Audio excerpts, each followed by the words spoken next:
Our world thinks about truth in this way. It is isolated and unique to each individual. I have my truth, you have yours, and they are not the same. How do we have God-glorifying conversations with our neighbors that have different understandings of truth? I'm your host, Aaron Miller, pastor of equipping at Grace Baptist Church in Santa Clarita, California. Welcome to the Magnify podcast.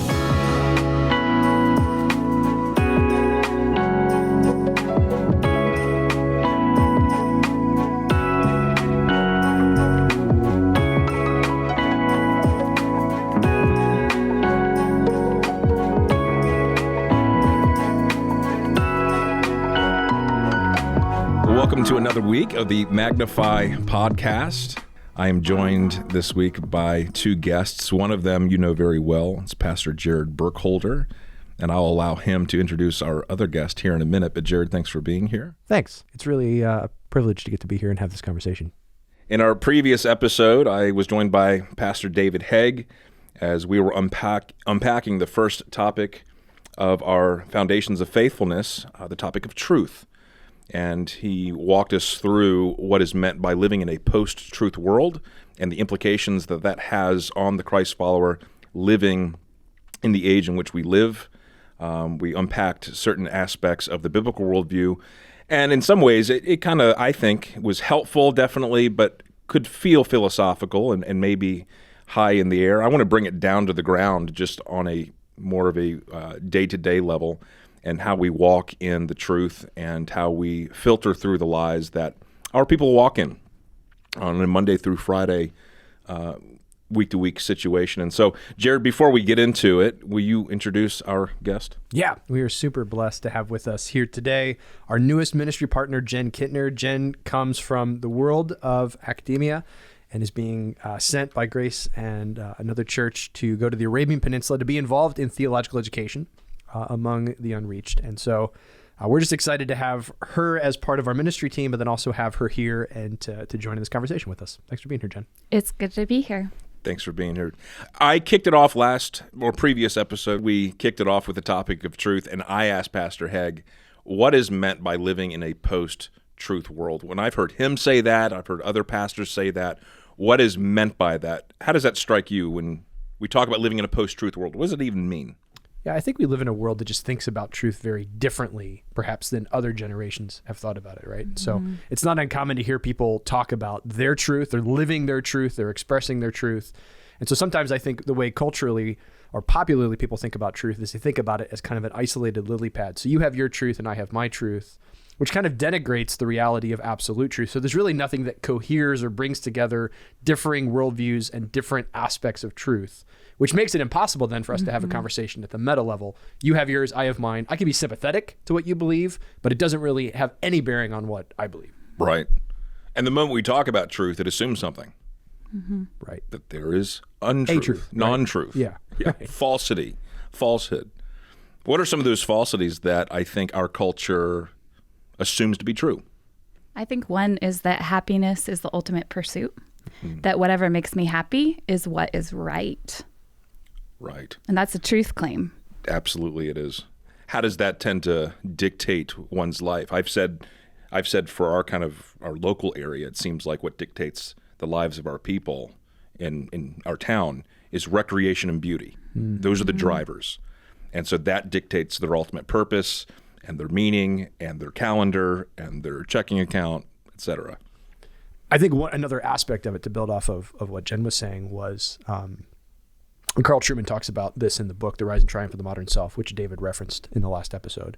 But the ability to shape all of my reality, right? Mm-hmm. So if I don't like who I am in terms of my gender or any other facet about me, I have the ability to shape who I am and to shape my reality. And I think it thinks about the universe as totally pliable to what I want to be, rather than understanding that there are some absolutes to which I have to conform myself. And so if you believe that, then all of your life is about trying to make your reality be what you want it to be. It really plays into that idea. I have my truth and my reality. And so if your reality bumps up against my reality, there's really no moral reason why that's a problem other than, kind of a Darwinian, it bothers me. And so I'm going to try to outmaneuver you or something like that. So I think it just continues to isolate people, right? I would think of it as like the Netflixization of society. Netflix caters exactly, they have an algorithm to put shows in front of Jared that Jared likes, right? And so I think there's this increasing tendency to just expect the world to totally adapt to me rather than being willing not only to adapt myself to absolute truth, but then to accommodate other people around me. Well, and that comes into the church a lot of ways, right? We're all catechized. Is that the word? Yeah. By our world and even our technology. And so we expect everything to be catered to us. And we're told in so many ways that everything is within our control and our sovereignty. So we have, just in the world at large, a bunch of people walking around as mini gods, thinking that everything revolves around them and thinking that they can control all things. Yeah. The default of humanity is a myopic, I'm at the center of the universe. That's our default, right? And for an unbeliever, the concept of truth must be self-determined. They have to be their own North Star. And in our Christian worldview, we acknowledge that because there is truth, absolute truth, that means that there's a truth giver. And so truth comes from outside, comes crashing into our world of darkness and dictates reality. For the unbeliever, it's hard to get there. The best they can do is maybe get to where the ancient philosophers got. There's an uncaused cause or an unmoved move, but then they stop. There's a ceiling. There's no morality that can flow from that. Yeah. Can I jump in here with a question? Yep. How is it that we engage our neighbors with the concept of truth? Because I think a lot of times, and David's talked about this a lot, that it's just very easy to revert to kind of a posture of being a culture warrior, right? So it's like, we're going to stand for truth and defend truth against people who don't believe it. And we don't ever really think about engaging unbelievers. It's more like, I'm going to tell you this absolute truth, and I have this baseball bat I'm going to hit you with called the truth. I'd just be curious what you guys think. How is it that, how can the people of Grace Baptist Church engage a neighbor, a coworker, a friend, a family member who has a perspective on truth that is isolated to themselves, that doesn't really believe in the idea of absolute truth?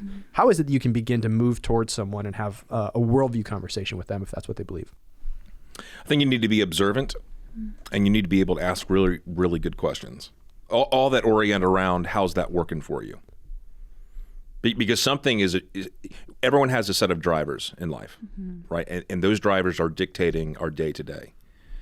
For the believer, it's obviously the scriptures. It is the truth of God's word. We are indwelled by the Holy Spirit. For the unbeliever, it's something else. Can you tease that out a little bit? What would be just a generic question or two, if you were talking to a neighbor you'd want to start with? What would be a good starting point?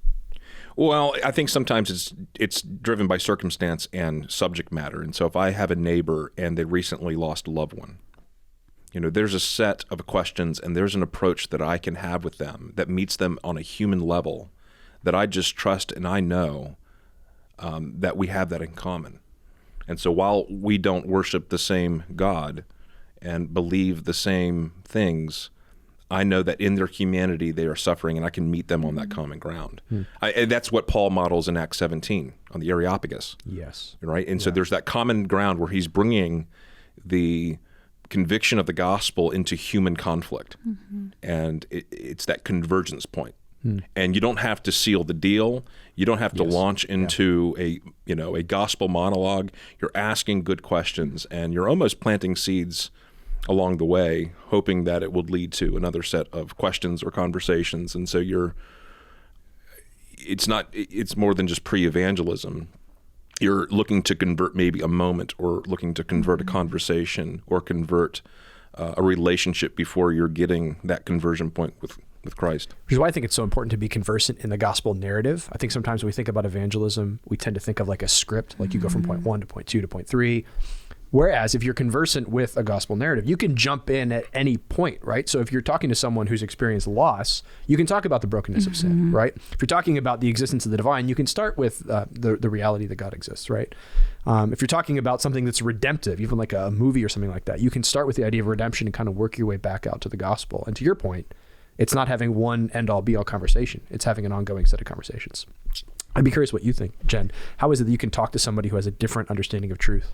Well, I think one thing that you both highlighted is that it needs to be relational, that we need to be living lives with people and knowing them, and that's not just thinking, how can I be 10 steps ahead in this conversation to present this truth, but it's in a caring way. When we look at truth in Scripture, God is described as truth. And so often what's paired with that is steadfast love. It's God of steadfast love and truth. And I think we need to be living with neighbors in such a way that they're watching our lives, but also that we know those moments and those entry points.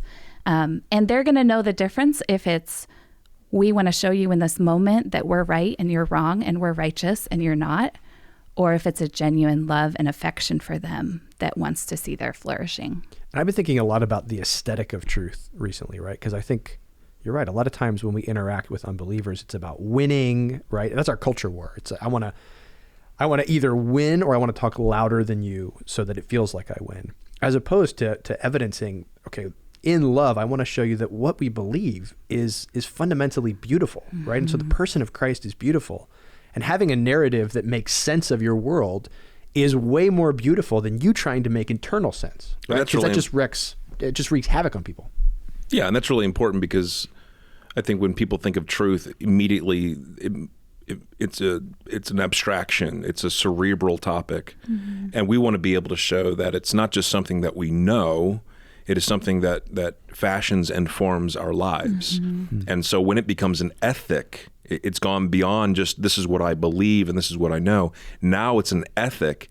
I think that's what people want to see. And so you're claiming the name of Christ.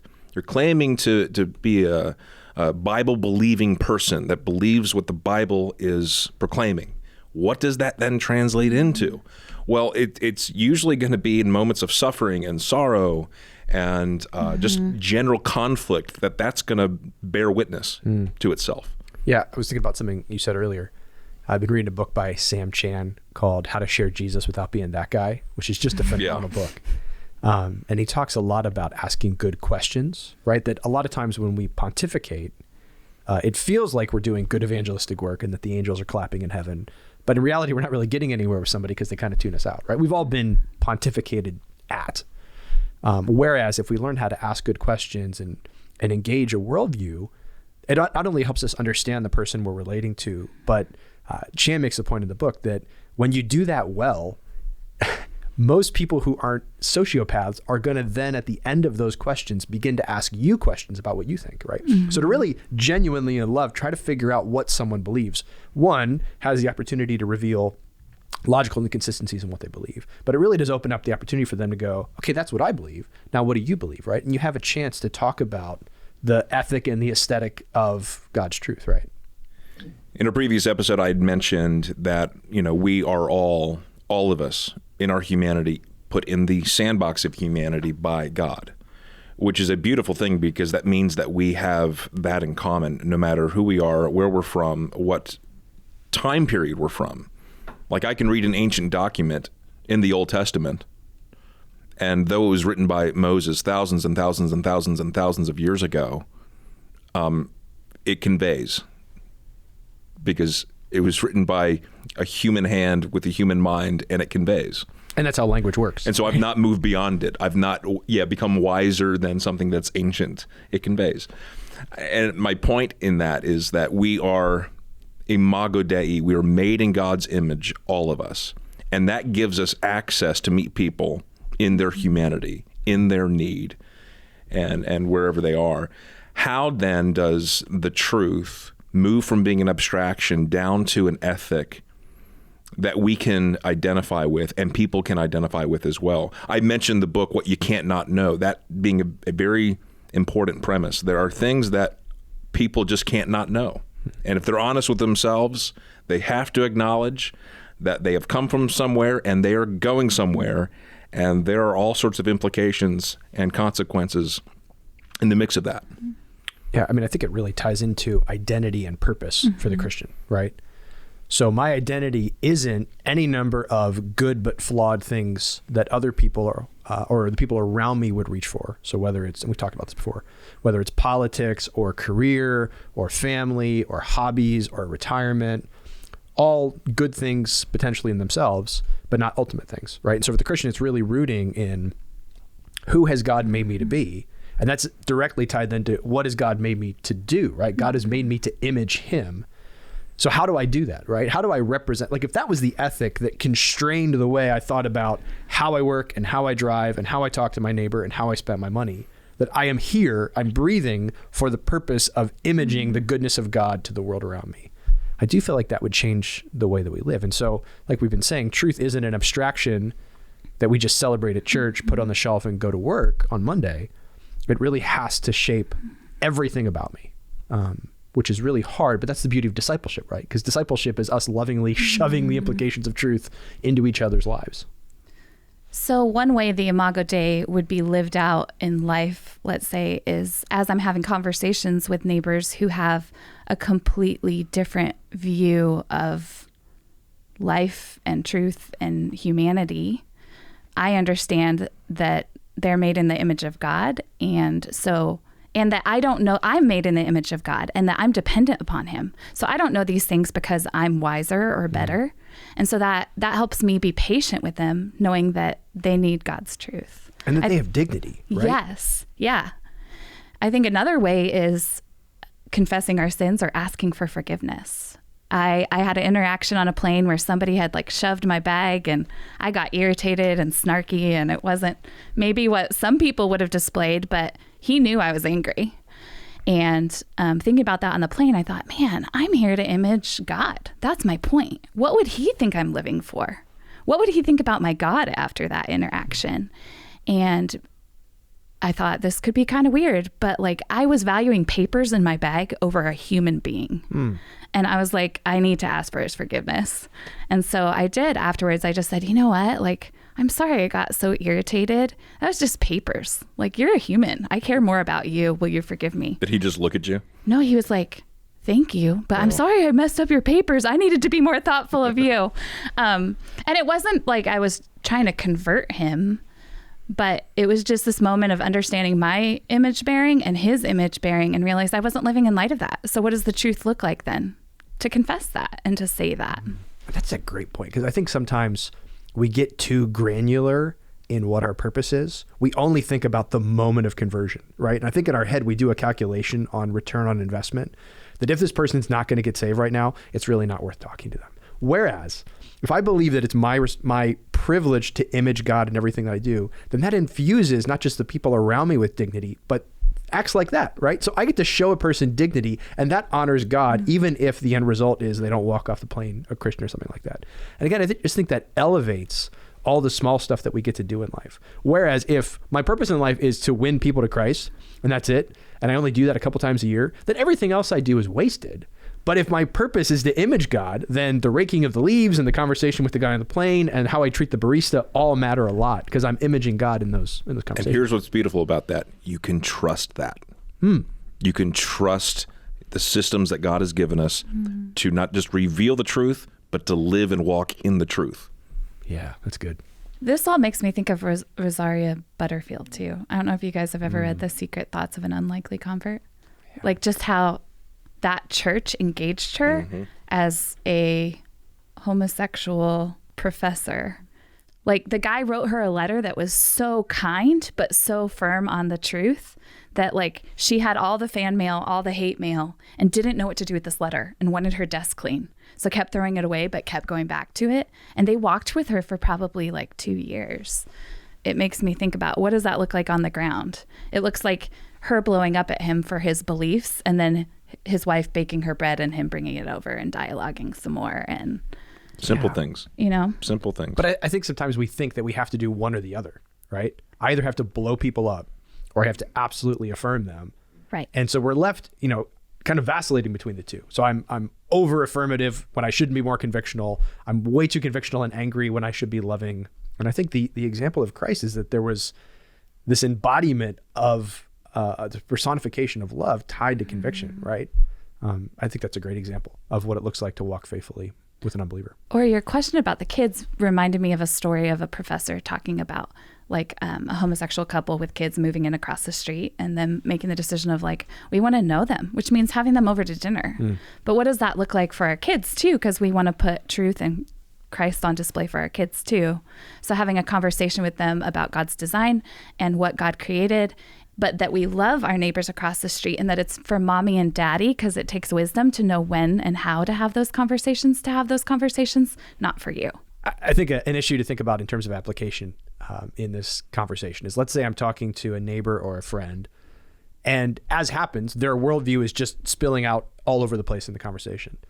Sometimes it feels like, as a Christian, I want to correct everything that they would say that's wrong, so that they know that I don't affirm their lifestyle or affirm a wrong worldview. But to have a real friendship, nobody wants to be a friend who every 6 seconds is going, actually, what the scriptures, we want to be convictional, right? We don't want to affirm or celebrate untruth or sin. But how do we navigate that, right? I mean, what would help you wrestle through or adjudicate when to correct somebody that you're talking to, and when just in the conversation to understand that they're operating from an unbelieving worldview, and we shouldn't expect an unbeliever to act like a believer? How would you navigate that? I think I would, if I felt that what was being promoted was harming one of the sheep or my children, leading anyone astray, I would immediately have to interject with the truth. I would have to do that lovingly. I would have to do that with tenderness and with gentleness and kindness and all of that, exhibiting the fruits of the Spirit. If I felt that what was being promoted was antithetical to the gospel or confused the gospel in any sort of way in the eyes of people that I was looking to disciple, shepherd, or in my case, parent, then I would need to interject with the truth, but again, exhibiting the fruits of the Spirit. If I'm in a situation where I'm just talking to my Uber driver and, he's just going on and on about the meaning of life and his fourth marriage and, his reincarnated self and where he's going in life, and I don't need to stop every other word and try to correct that. That's not helpful. You need to allow wisdom to dictate that interaction. That sounds not hypothetical. That was pretty specific. Louisville, 2018. I think, Aaron, what you said about not interrupting somebody and correcting them all the time makes me think of the fact that God is long-suffering with us. And he doesn't show me all my sin all at once. But he is doing that and bringing me to him. And that's my goal with somebody else, is how can I best lead them to him and put him on display, and knowing that he's at work in them. So I want to be praying, Lord, help me to see what you're doing and help me to partner with you in that, because he's the one that's going to change hearts. I just think I have to remember a lot that I'm never going to argue anyone into the kingdom. And that actually, if I'm constantly correcting or constantly responding to everything, what's actually going to happen is their defenses are going to go up and they're going to engage in like a battle almost. And so I think recognizing their imago Dei, as we were talking about before, and saying, I'm going to care for you over the long haul. And that means that when something is said that is absolutely detrimental to you and detrimental to others, that I'm going to need to act. And it might be saying something in that moment. It might be, I have somebody that I'm discipling with me and we're engaging with a non-believer. And it might be a conversation beforehand, preparing them and helping them think through it's an unbeliever and how am I going to engage with them? How would you all respond to Christians that would use Old Testament prophets as a point of reference in proclaiming truth?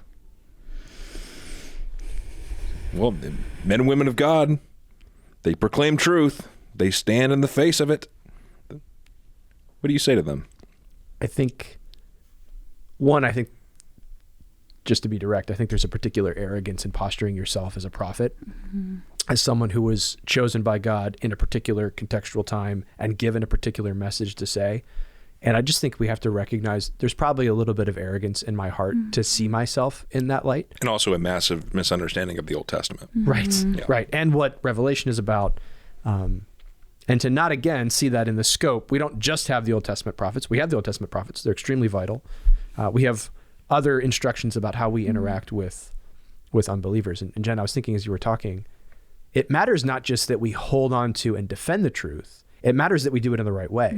Because the way that I hold and defend my truth, the way that I hold and defend the truth to a watching world says something about the kind of truth, right? And so if I hold it in an angry, vitriolic, cold-hearted way, in how I'm holding on to Scripture, I'm communicating something about the character and nature of God that's not true, right? So it doesn't just matter that I get my theology right. It matters that I hold and defend and articulate my theology in the right way, because I might be the only Christian that person interacts with, right? And so the way I interact with them says something about the character of God.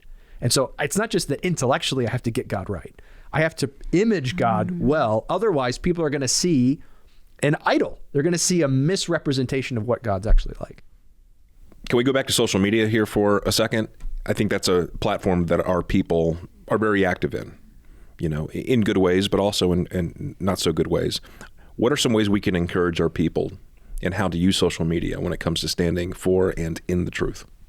I do think it's the difference between seeing yourself as a prophet and really understanding the calling of being a gospel ambassador, right? So if I'm a prophet, I can just blast things out there and then people can respond however they want to respond. In fact, sometimes a negative response generates more views, and so that can be seen as a good thing. I think we see that a lot in our culture, right? It's the whole idea of trolling and trying to incense the opposite side so that they react, and seeing that reaction is a good thing. I would say that's fundamentally unbiblical and an ungodly way to approach engaging others.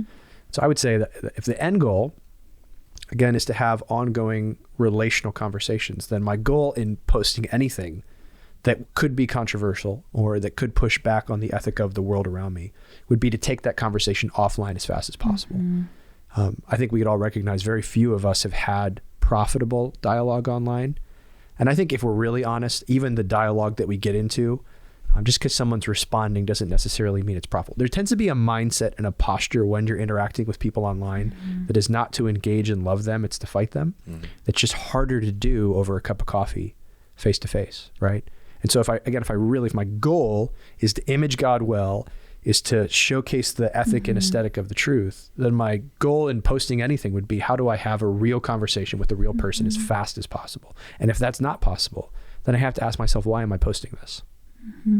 I like what you said about gospel ambassador, because I think an ambassador represents, and we know that then it's not about us, but it's also going into another culture and learning. And I'm going to be engaging people from around the world, and they have a lot of different customs and views and experiences and even worldviews. And I want to be curious about them. I want to understand what makes them tick. And I think there's a lot of learning we need to do. It's harder to realize that the person across the street is from a different culture. Like maybe not ethnically, but just how they think about the world, and that I need as an ambassador to understand that culture in order to rightly represent my king. That is such a good point, because I think hopefully we put on the posture of being a student when we go overseas. It seems more natural then. We don't do it across the street. We don't do it in another city, right? And I just think you're right, that there are so many differences that I want to learn the person across the street from me, because I love them and because they're made in the image of God and they have dignity. They're not. It's not a utilitarian kind of thing. But I also want to get to know them so I can know how to engage them more effectively. That's great. What are some ways people in our church could stand for the truth? What does that look like? Standing on the street corner and preaching? Posting on Facebook, vitriol. There we go. Always the Facebook. Yeah, that's always. There we go. I just think it looks different. I mean, on the negative, I think it looks different than what we tend to gravitate towards naturally, right?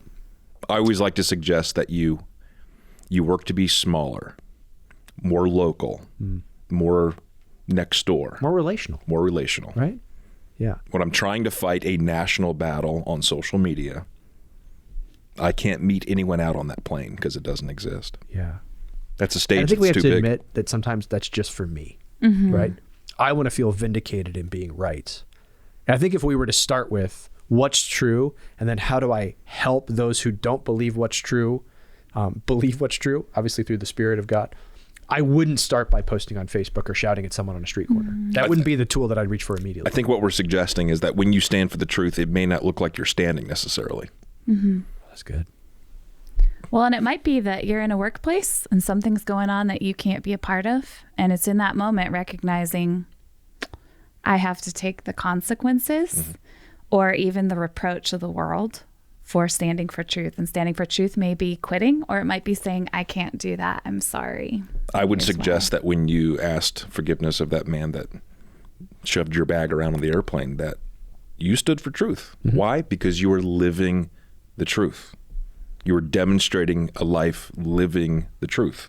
That's taking a stand. That's communicating something. Yeah. Yeah, I think I always want to encourage people to think the long game and to think about more opportunities to stand for truth, right? So we've talked here about not shooting your gospel gun at somebody, right? But that in the way that I'd interact with unbelievers, that I would interact with them in such a way that by God's grace, I would have the chance for another interaction and another interaction. Well, I can't control their response. It might be that they're so off-put by the truth because we believe that the gospel is an offense, but my manner can't be offensive, right? Mm-hmm. And so hopefully in the way that I'm interacting, the way I'm loving an unbeliever, we would have an interaction and there'd be the chance for another one and another one and another one, not just the one end-all be-all truth standing. So to our brothers and sisters who are listening, I think what we're trying to communicate is don't worry so much about standing for the truth. The truth will stand on its own. God will defend himself and his word will remain forever and ever. Worry about standing in the truth. Mm-hmm. So standing for the truth is one thing. Standing in the truth is what we're called to do. I mean, can we make a mic drop sound at that point? That was good. Jared and Jen, we always want to encourage our people with resources on the topic of our episodes, and just any resources that come to mind that would be helpful. Jared? Yeah, I'll go back to what I mentioned earlier, Sam Chan's book, How to Share Jesus Without Being That Guy. Such a clever title. There's so many helpful takeaways there. So I think he provides a paradigm of how to engage people with questions. He also has this model of how to move the conversation inward from potentially superficial topics of conversation to getting to values and then ultimately to getting to worldview. It's a really small book and it's so helpful in the practice of engaging somebody else with truth. Very good. Jen? A book that came to mind is called The Secret Thoughts of an Unlikely Convert. And it's the story of Rosaria Butterfield's coming to Christ through the ministry of a pastor and a church who walked with her for the long haul, talking about truth and engaging her with truth and relationship. Very good. I'm going to throw out there a book that I think our church has become increasingly familiar with, but Gentle and Lowly by Ortland. It is just captures the ethic and movement of Christ and how Christ's followers should mimic him. He stood in the truth, and yet he came to get us in a gentle and low manner. Met us in the dirt, man. He met us in the dirt right where we were. Amen, amen. Well, friends, just to wrap things up here, I think just to sum up, we have identified that there is absolute truth, and there's a truth giver, and there are implications to that. And so truth has come crashing into our world of darkness, and it's not only impacted the way that we think, it has impacted the way that we believe, and ultimately it impacts the way we live. So we think biblically, we believe biblically, and when those two things reach across the table and shake hands, we live biblically. And to the glory of God. Jared, Jen, thanks for being with us. This was fun. Thanks, guys.